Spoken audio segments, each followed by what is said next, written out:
দীর্ঘদিন ধরে ত্রিপুরায় অনাবৃষ্টির কারণে ধান চাষের জমিগুলো একেবারে শুকিয়ে গিয়েছিল।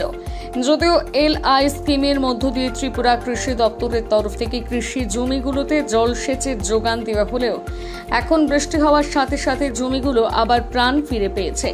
সেই সাথে খুশির আমেজ বইছে সকল কৃষকদের মধ্যে। ঘূর্ণিঝড় রেমালের প্রভাব কাটতে ধান চাষের লক্ষ্যে কৃষি জমিতে নেমে পড়েছেন সকল কৃষকরা। এমনই চিত্র ধরা পড়ল আমাদের সংবাদ প্রতিনিধির ক্যামেরায়। ত্রিপুরা ধলাই জেলা আমবাসা কলোনি এলাকার এক কৃষক এ বিষয়ে কি জানিয়েছেন শুনে নিন তার মুখে। রুদ্রপাল, এই বৃষ্টির কারণে কিছু উপকার হইতেছে, আর চেষ্টা করতেছি আমরা মেশিনের জলে পাওয়ার জন্য, কিছু ভালো হওয়ার জন্য।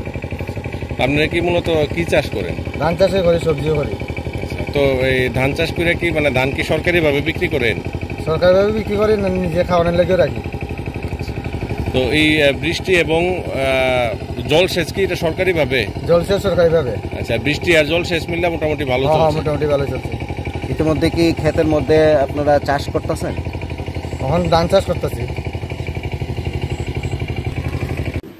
এগ্রিকালচারের সঙ্গে যারা যুক্ত আছেন ডিপার্টমেন্টের সঙ্গে আমরা কৃষকদেরকে উৎসাহিত করতে যাচ্ছি বলতে বিভিন্ন জায়গায় আমরা ফিল্ড ভিজিট করছি বা ফিল্ড লেভেল যারা স্টাফ আছেন সবাই কৃষকদেরকে উৎসাহিত করার চেষ্টা করছেন যাতে এই ধরনের যে প্রাকৃতিক যে অনাবৃষ্টি বা বৃষ্টির যে পরিমাণ স্বল্পতা সেই জায়গার মধ্যেও আমরা যাতে আমাদের যতটুকু সম্ভব টার্গেট অ্যাচিভ করার চেষ্টা করছি।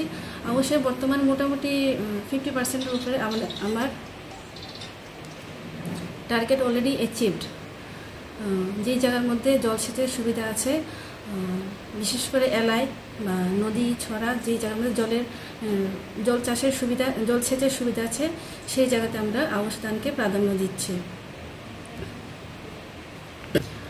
কৃষকের কাছে যারা লোকাল ধান চাষ করেন, যেমন গতকালকেও যেটা ভিজিট করলাম, চায়না ধানটা লাগানো হয়েছে।